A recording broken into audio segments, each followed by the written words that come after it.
Même si les voix de l'opposition s'élèvent dans les deux pays au sein de la communauté internationale, le président américain Donald Trump persiste. Wang Wen, un spécialiste des questions géopolitiques, estime que Donald Trump veut rompre l'équilibre commercial entre les deux pays en imposant la puissance américaine par une politique du plus fort. Selon lui, les accusations contre la Chine sont ridicules. Les États-Unis considèrent la Chine comme le plus grand bénéficiaire de la mondialisation et s'estiment perdants. C'est faux, les États-Unis sont en fait les plus grands bénéficiaires. Ils gagnent chaque année entre 3 000 et 5 000 milliards de dollars de seigneuriage au niveau mondial. La force du dollar permet aux États-Unis de gagner de l'argent seulement en imprimant ces billets sans avoir besoin de mettre de l'or en gage.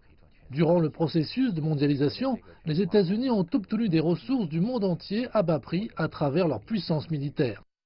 Selon l'expert, ce sont les caractéristiques du président Trump désirant se forger une image d'homme puissant qui l'ont poussé à entamer cette querelle commerciale avec la Chine.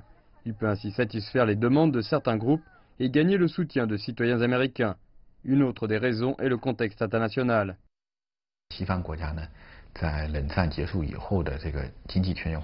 Après la guerre froide, les pays occidentaux ont échoué à plusieurs reprises dans les tentatives de mondialisation économique, n'ayant pas réussi à maintenir une position nettement avancée. Donald Trump, après son arrivée au pouvoir, a voulu briser les systèmes et l'ordre ancien pour établir un nouvel ordre mondial et pouvoir en bénéficier davantage. Les tensions commerciales sont ainsi pour lui une manière d'atteindre cet objectif. Face à la situation actuelle, les entreprises chinoises sont toutefois optimistes et ont commencé à changer leur stratégie commerciale.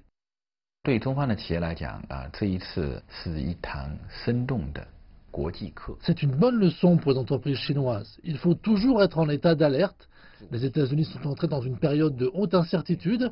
Les entreprises doivent donc avoir une vision globale. Il ne faut pas tout attendre des États-Unis, qui sont la première économie mondiale, mais aussi mettre ses œufs dans d'autres paniers du monde. Le conflit commercial qui oppose la Chine et les États-Unis est un défi pour les entreprises chinoises, mais aussi une opportunité de revoir leur stratégie mondiale de marketing, ainsi qu'une force de transformation pour le gouvernement chinois.